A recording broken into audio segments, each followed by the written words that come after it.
that it? There's one last thing. Where is it?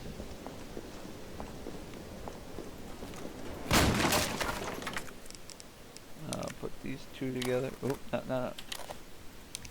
Put these two together.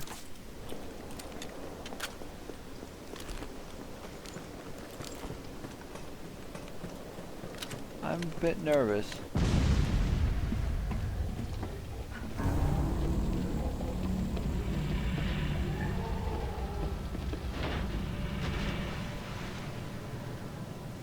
Bitch can't swim. Wait, what happens now, Carlos, though? Respond. Yeah, what's up? We didn't make it. The train derailed. Derailed? Was anyone hurt? Everybody's dead. Mikhail, everybody. Mikhail? Mikhail. Nikolai left us to die. Wait, what? What the fuck? Wait, so what happens now? Oh, okay, he's back to normal form. That's actually what's inside of Thomas' tank engine. Ew. You can't tell me otherwise.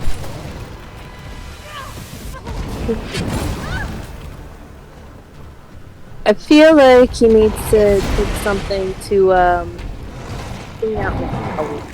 Aw, I'm kind of sad it's no longer Thomas. Yeah. Yeah. But this would, if he wasn't, it would make this fight like impossible Oh, yeah. for me. Because this time he actually starts climbing on shit. Yeah. He does look really fucking cool though. Come on!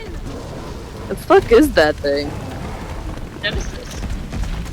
Also, this is important. I'm just for context. I'm working on a commission right now, a drawing commission, and I've been sending updates to the person who's commissioning, right? Yeah. And it's a drawing of a big buff man, and he just messaged me going, "I'm looking respectfully." I'm looking respectfully. I'm looking respectfully as I'm showing him like the progress on it. I was gonna say, I thought that was I wanted to remember so badly that, well, I'm looking like more. I'm looking like a whore. Oh, well, the gun go click. I feel like that would be depending on like the kind of looking at.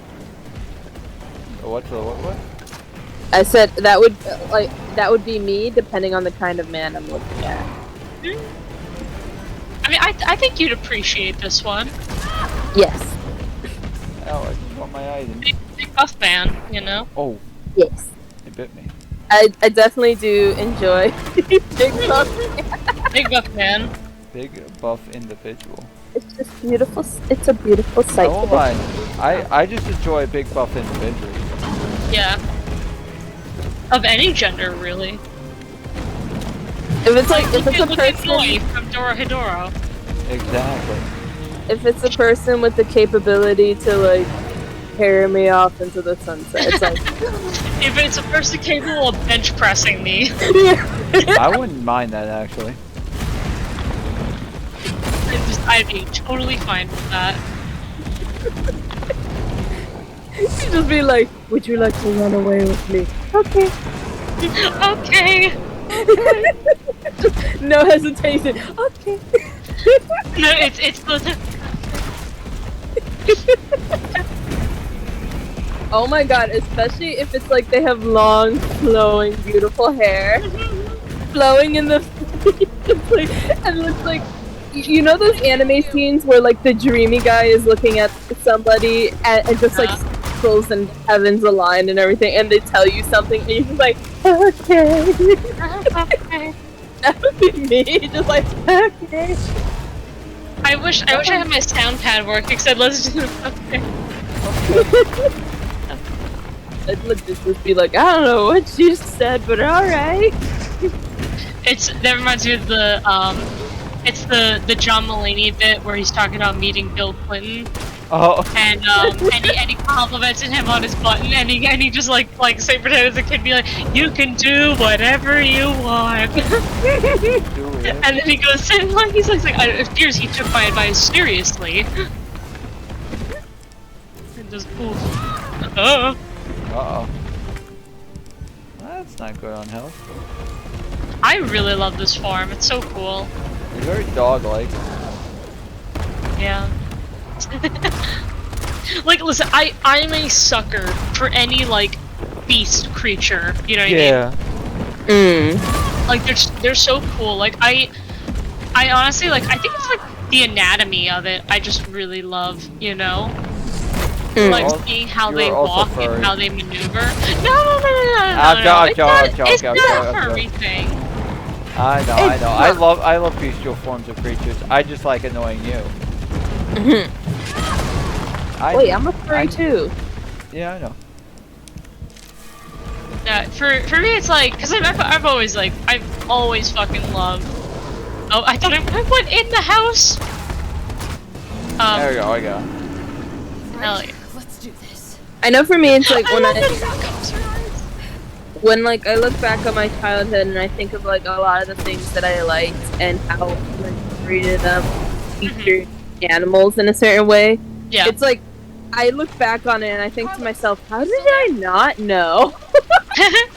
like okay, so for me, like, cause like I when I was finally like, okay, yeah, like I guess I am a furry, was like maybe like early college probably. Yeah. But like, what was it?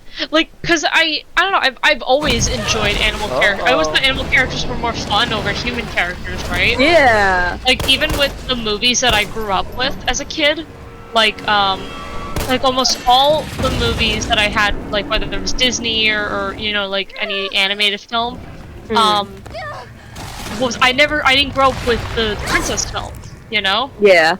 So I didn't watch a lot of films with like human characters really. Like it was mostly animal characters. Like my favorite Disney movie as a kid was The Lion King. I absolutely like one of my absolute. Actually, no, it is a Disney film. So, but like out of the classic ones, you know, Lion King is my favorite.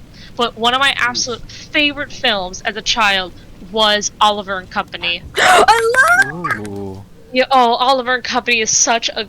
I loved that film so much as a kid. Such a good film. Oliver and Company, The Aristocats, like that was what I grew up with. You know what I mean? I love those movies. They're so good. So it's like so no fucking wonder why I enjoy animal characters so much more, you know? Yeah. Yeah. Like I didn't see Beauty and the Beast until like this summer. Maybe Dr. Bard can see her. Alright. What did you think of it? I loved it. I loved it a lot. Like and it was great. Like I could see why it's a favorite, you know what I mean? But I don't know, like just as a kid, like human characters they weren't as interesting to me, you know? Like I will say my favorite part about Beauty and the Beast was Beast. Like his animations were so nice. Like the way he moved and his expressions were so good. I think the thing I liked the most about Beast was the fact that like, you know, he's drawn to be very intimidating and everything because he's a beast. But then it's like, because of, you know, his interactions with Belle and how she essentially teaches him to be better and like you know, like try and be a better person than he actually is. All of those harsh features that he has, they start to soften and everything. And like even though it's still the same like build, like he's still got the same build and everything, it's much softer and sweeter and everything. It's like it's so good. Like, I don't remember when exactly I watched Brother Bear, but that was another, you know, like film I very enjoyed. You know, but you know what I mean? All the films I was drawn to were all animal characters, you know? And that's just what I grew up with, you know? Like, I think my first, like, real princess movie was Cinderella, and that was, like, middle school, I think. Yeah. You know, or maybe it was like elementary to middle school. I remember being a bit younger.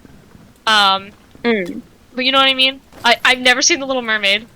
Yeah. Which I know I mentioned before.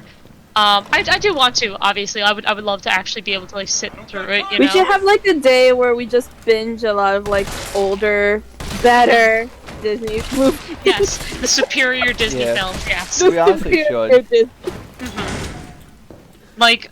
I will say, because I haven't seen The Hunchback of Notre Dame, right? Which is a but thing. I Oh my have god, listened. it's I know. so I have fucking listened. good. I have listened to Hellfire so many times, and it's one of my absolute favorite songs ever. And once you know the context behind it, it gets 100%. Yeah, more. no. I mean, like, I know what happens for the most part. Like, I know the basic stuff. Like, Yeah. and I know the meaning behind the song, and it's so fucking dark, and I Yeah. love that. I love how Yeah. fucked up. Like, I miss that with old, like, not old Disney films, but like older animated films were so much darker, you know, and like they Yeah. weren't afraid to step into these boundaries, but like it was kind of hidden behind the mask of child-friendly visuals. Yeah. With dark Yeah. undertones, like, you know, and Oh, but where? that was also. Oh no. Where'd she come from? I didn't see her. I think she was lying, maybe, or maybe she was like standing next to the gurney. Oh, maybe. But what was it? Like, cause if you think about it, kids films, especially kids films and TV shows, old kids shows, right? Mhm. They were literally designed with the intention of both children and adults watching it. Yeah. Yeah. Because adults had to watch their kids, right? And of course the kids Yeah. would be entertaining themselves with cartoons and kids films. So animators specifically and Yeah. writers would keep that in mind. Sorry, that was really I funny. froze because I knew that was coming, by the way. And just so it's like they did that specifically with keeping adults in mind, because they made it entertaining for both kids and adults. Yeah. I mean, think of was it Brad Bird who did The Incredibles? Yeah. And Ratatouille. I think he directed Ratatouille. I know for a And fact they're he so did good Incredibles. for everybody. They Yeah, are. amazing films. But if you think about it, his film, like especially his films in particular, they're written for adults first and children second. Yes. Like if you really break down what the plot is actually about for each of those films, it's really an adult film. Yes. Like, I mean, think about it. Like Incredibles. Like, I mean, I remember watching The Incredibles like when it came out and everything. Yeah. And like, and you know, I loved it. Obviously, you know, it's a great film. But like, and I do want to watch it again. Like, I've seen like more like breakdowns of it and everything. Like, I had to go over some scenes for a class. We had to look at the composition and stuff. But when you realize as an adult what's happening, you're like, oh, this is about a man going through a midlife crisis. Yeah. And Yeah. even with Helen, where it's like she literally thinks her husband is having an affair. Yes. Like that's a very like serious thing, you know. Yeah. And it's under the mask of a kids film. And even with like Ratatouille is literally about like this want to create, no matter what, what's being thrown at you. And you're like suppressed because of who you are. Yeah, like, I mean, the dynamic of like, or like not dynamic, but more the comparison between Remy and Linguini. You know what I mean? Yes. Yeah. It's like Remy is a rat, and he will always be seen as a rat, and he can never do anything. Like he's told that he can't do anything other than just be a rat. Yes. And Linguini is told, oh well, you're not a chef and everything like that. You know what I mean? Like you'll never be up to this level. And then there's also when they find out that he is Gusteau's son, which is another adult theme of like, oh, Gusteau had an illegitimate child. You know what I mean? Yeah. That's another very adult topic. When they find out that he is Gusteau's son, then he can't. Not that he can't get out from under his shadow, but now there's all this expectations on him. You know what I mean? Yeah. And then it's like he can cook, but it's like, you know what I mean? Like he can't be seen for just him. You know what I mean? Yeah. Yeah. It's like There's he has even- to hide under the label of being his father's son and everything. That's where all the expectance comes from. Yeah. And then even, like, there's even a whole thing of Colette, like, literally saying how, like, it's hard for a woman to get anywhere in that industry, you know? Yeah. Which is also, again, a very adult topic. And then even, like, the whole thing with, was it Anton Ego? his whole fucking thing, where it's like, you know, he's just so like caught up in his own ideals, you know? Yeah. Yeah. And then the fact that like I one of my absolute favorite scenes is when he tries the ratatouille. It's just that scene is so well done. Yeah. Like Yeah. of just bringing him back to like this like innocent childhood moment, you know? Oh. Like it's just such a good film. It kind of like humbles him after that too. Yeah. Because you're like, here's this like cold-hearted man, but he has this like such this innocent moment, you know? Yeah. And like very I don't know if I want to say like not intimate, but you know what I mean? Like it's a very personal thing. Yeah. Yeah. You're seeing him literally at his weakest point as a child. You know what I mean? Like he gets hurt. You know what I mean? Like that's why he came back to the house and he's upset. He's crying. You know? Yes.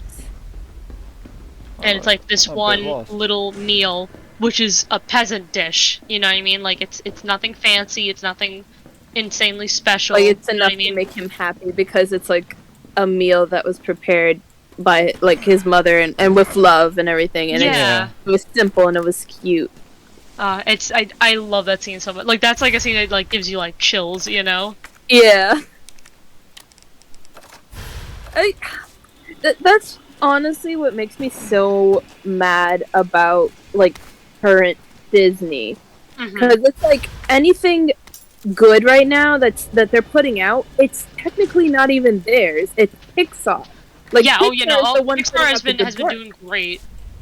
Like Luca, fabulous. I cannot wait to see Turning Red. Like I am ecstatic for it. Like it's Yeah, just I'm excited for that so too. fucking good. And Disney's here, like not even giving them credit where credit's due. Like they put the film out for free, like Luca when it came out, like it was for free. But meanwhile, if they put out another remake, I know, you it was know kind of that- for free unless you're paying already for Disney Plus. yeah, but like yeah, even but that, I get you though. and it sucks because it's like it's a fucking good film and everything. Meanwhile, like they had, I mean, granted, I heard from other people that like Cruella was good and like much better than some of the other remakes that they had done, and it was Mhm. you know It was at least original. yeah, no, but that's what I'm saying. Like Yeah. from other live actions, like it's much better and everything. But even then, like because that was like Disney themselves, like the whole company made it and everything. Like Yeah. obviously they put a high price on it. Like they had Yeah. it where unless you paid the full price for it, Hi, you Dante. couldn't get it until Yeah. a few months later. And it sucks because it's like Luca came out around the same time, and that was already automatically made free, and it was phenomenal. It was really beautiful. Yeah, amazing film. Just the animation alone is fantastic. Like just I was in modeling. I took 3D modeling, and so to see the effects that they were doing with the modeling, I was just like, that had to take so Oh, much by the way, time. Midnight. Oh yeah, no, I see him. Mm. I see that piece of shit. Oh, by the way, they will kill me. By the way, Yes. with no lie, the chances No questions asked. the chances of me dying to this thing is actually kind of high Yeah. because they actually have an instant kill move. Mhm. Like, I'd say when it comes to Cruella, right? Yeah. Like I greatly applaud it for at least being original. You know what Yeah. I mean? But I do have some gripes with it, to be honest. Oh my god. I'm just no. No. No. Be gone. Like I said, I'm literally holding onto the book. Just to do that. Just do that. That's pretty funny though. I think it's funnier because it's Dante. But yeah, so like I do have some gripes here and there with Cruella. Mhm. Like I don't personally, I don't think it's a perfect movie, which No, most yeah. films, most films are, you know. Yeah.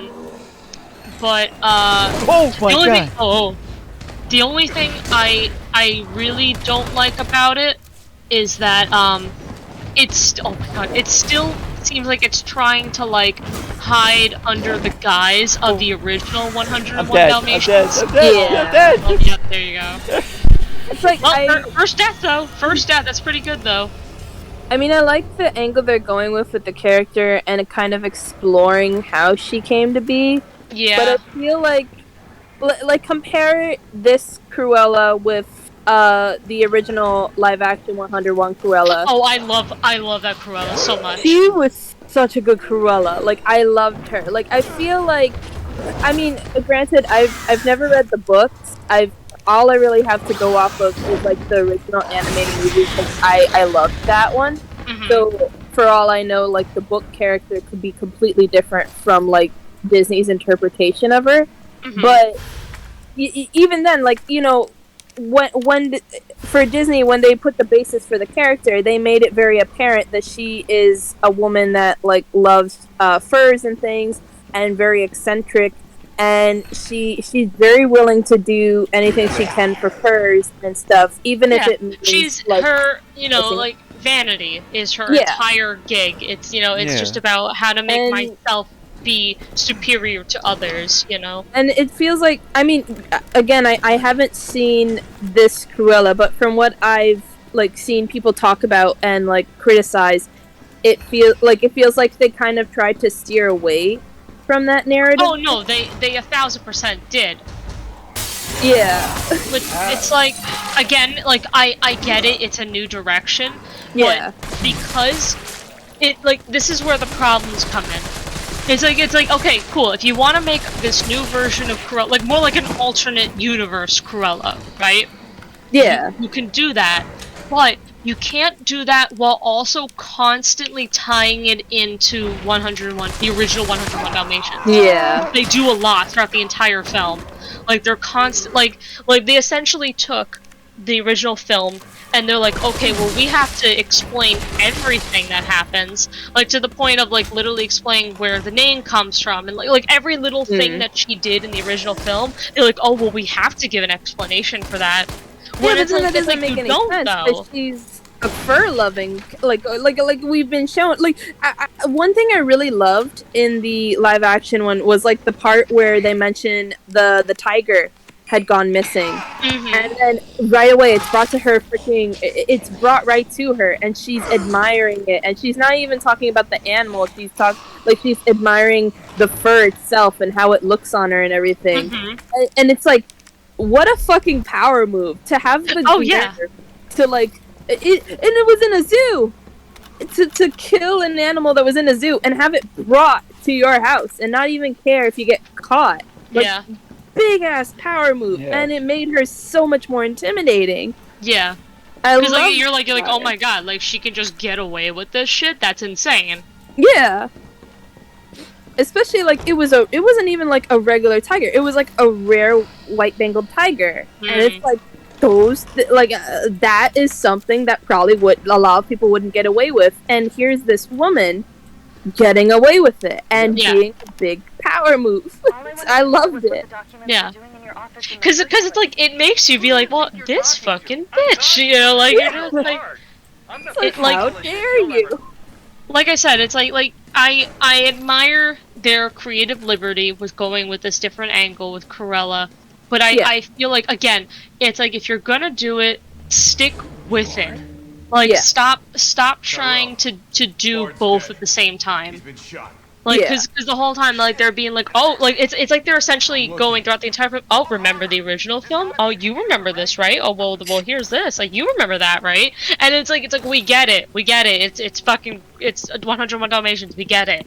Like, but it's like all you're doing is just keeping this constant reminder up on our heads, and it's like, and then it also, like, it kind of makes some stuff, like, just not as powerful. Yeah.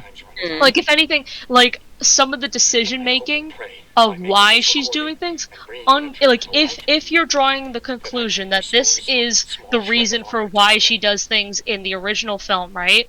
Then it makes less sense. Like, it undermines what she does. Yeah. In the future, quote unquote, you know what I mean?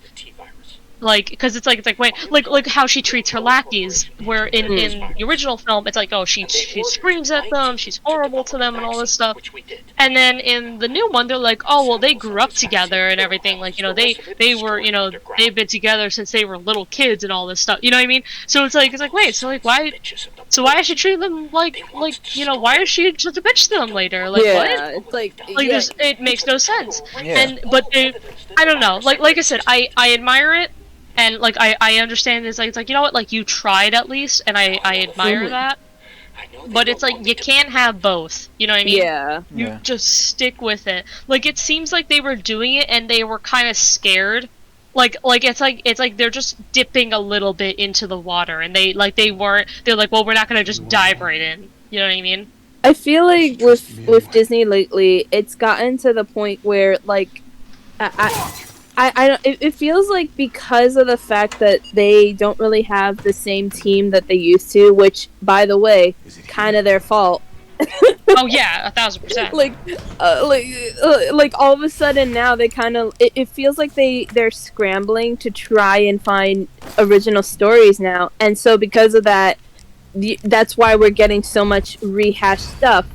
But then the thing they're just like, fuck it, like people already like these things. Yeah, but then it's like they take the things that were popular or that people love and everything, like skim over it. Just like, I think people like this part, but we yeah, can like yeah, better. they're essentially just going, oh, you remember this, right? Yeah, like a majority of the live actions almost require that you the original. Oh yeah. Like in order to get it, and I hate that. I hate that so much. Like my dad told me that. My dad told me when we were watching the Aladdin movie, like, I was really mad because of the beginning scene when we first see the Cave of Wonders and everything, because it's like, you know, in the original, they make a big spectacle of it. They let you know that it is dangerous and you shouldn't mess with it. Yeah, because that was why Jafar was literally willing to put someone else in there, because he's like, fuck that, I'm not getting killed. Yeah. You know? Like he's like, oh, who's gonna miss some random street rat? Like that's his whole thing is he's a manipulator. You know what I mean? So he's just like, oh, fuck it, like nobody's gonna care if this kid dies. Yeah. But in the original, I mean, not the in the live action version, they just skim over it. Like, you completely missed that part. And it's like, unless you have seen the original one, you wouldn't know that it's like, oh yeah, we need Aladdin and everything. We need the diamond in the rough, dangerous place. Like, if you saw that for the first time and that was your first introduction to Aladdin, you would be extremely confused. Like, what the fuck happened? Yeah. Why is this dangerous? Why do we need the diamond in the rough? What is going on? And why does Jafar sound pubescent? Oh, by the way, you could do a whole rant of just Disney and it would go on forever. Wait, no, I got something that will fuel your fire. I'm gonna throw salt and an entire, like, you know, rocket fuel into your fire. Oh god. Lion King. There's still people in the city. Stop. Oh god. Live action. You've hurt my soul. Oh, by the way, here, I just want to piss you guys off a little bit more. No. I love the live action one. It was so much better. It was the only one I watched. That's a lie, by the way. Anyone who's actually watched this is a lie. They just, wow, I love the be prepared monologue. Okay, can we talk about that? How do we do that? I'll try hacking into the like, it's okay. Now listen, cause y'all don't know this, but literally, like, what was it, like 2 or 3 days ago? Me and Tiff went on a whole like 2 hours, 2 or 3 hours. Yeah, it was a while. Yeah, no, we were in a while, like, just going absolute ape shit off of the live action Lion King. Yes. And most of that spectacle was about critiquing the be prepared scene, because I don't know about y'all, but Be Prepared is probably the, like, I'd say besides Hellfire, I think those are my 2 absolute favorite villain songs. Yeah. In Disney, you know? Because they're amazing. They're really amazing. good. They're so good. Not only that, but it's like they're very well thought out. In like they give you an idea of the film. Of they make villain. sense. Like it gives you an insight on how these villains think, and also like what they're willing to do to reach their goals. Yeah. You know, that's what makes a good villain. To get to know so much about your villain and how cunning they are and how crafty they are. That's what makes a good villain. And the live action ones take a big shit on it. Yeah. Like we were breaking down the scene in the live action film where they essentially changed the Be Prepared song into a monologue of like Scar talking to the hyenas. But here's what doesn't make sense, and I don't know why they changed this in live action, because it doesn't make sense in the context of the film now. Yes. Is that this meeting between Scars and the hyenas when he's giving his Be Prepared monologue, where he's is the first time they are meeting him. This is their first ever interaction with each other, right? Mm-hmm. And in the original film, you like the moment that you see them on screen. I think the hyenas had already made an appearance where they chased Simba and Nala, right? So you already get the idea that they are a threat, you know. And you already had the introduction to Scar, and you're like, okay, he's a little odd, you know, a little bit threatening, right? But you know, okay, I guess maybe he's not as bad.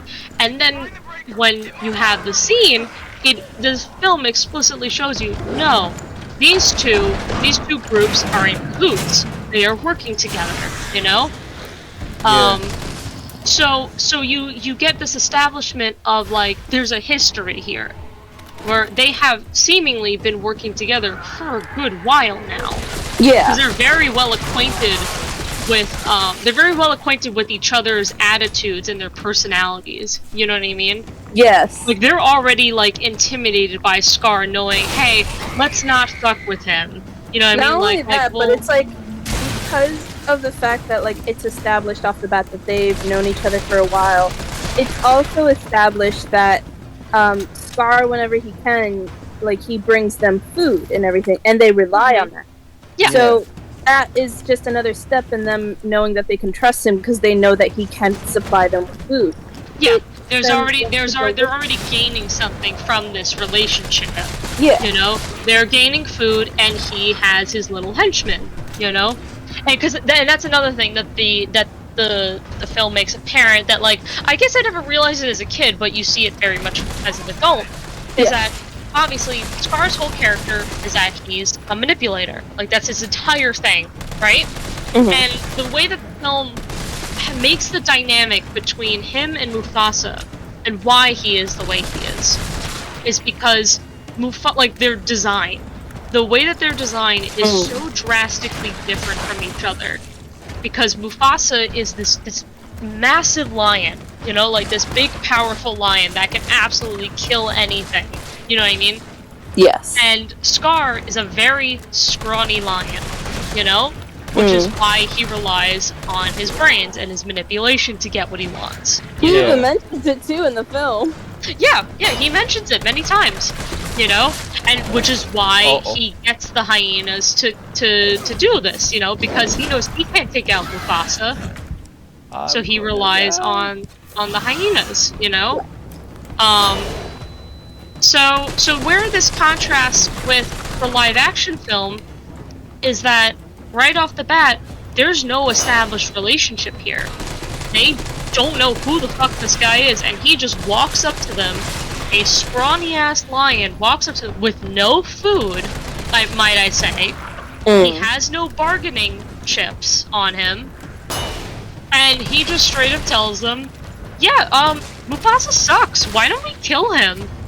Yeah, and he gives a stupid little speech, literally saying how and if you think of like the words that he's using, they also change the words, and it's really stupid because like they're very like they're very big words, you know what I mean? But it's weird because you have more like understandable like common words, and then you have like these like not common words, but you have the original song mixed in with the dialect. Like I don't know, it's like you could tell it's like it was two different people that wrote them. You know what I mean?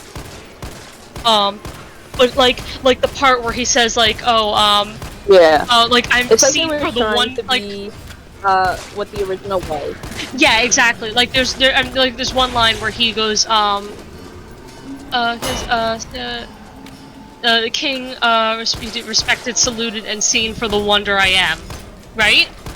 So imagine this man who you don't fucking know, who looks very not strong, just shows up with nothing and starts spouting all the shit, be like, I'm so fucking great, why don't we kill Mufasa and make me king? Yeah. Not only that, but it's also like, I feel like it also kind of shows Close. how little they cared But at least it's about, over. like, the story I'm coming itself back. and the character Mhm. itself when they designed him. Because Yeah. the thing is like, again, with Scar's design in seems the the real original deal. film, he's slender, yes, You going but he's somewhere? not malnourished. right. Like, What do you he's think you're gonna do? obviously, Hope City's like, about to be he's my able boy. to, like, keep himself fed enough that Go. he's not, Tell them we found you know, the cure. You stall for like, time. skin and bones. Like, he's still, got some weight on him and everything. The only reason that he's slender is because it needs to give you the impression that he's much weaker than Mufasa and any of the other lions and everything. Yeah. And that's what makes him that's what makes him a great villain. He doesn't need to rely on brute strength to get things done. And that's and it shows in his actions. Yeah. And so when they did the live action one, rather than focus on that and dissect the character and see that was what made him a great villain, they just were like, hey, we need a very thin lion, so let's make him very malnourished, which honestly wouldn't even, that probably wouldn't even Oh no, it's not Dante. happen, because I mean, granted, like, if they're going for like realism and everything, and they're trying to make it like an actual lion thing, maybe that would happen in nature. But like, here's the thing: it's like you have talking lions, and they have a monarchy and everything like that. Obviously, it's not that realistic. So I don't think that they would purposefully make Scar go on eat less food. So it's like you just ignored what made him unique and just made him look this way for the sake of making him look this way. Yeah. And it sucks.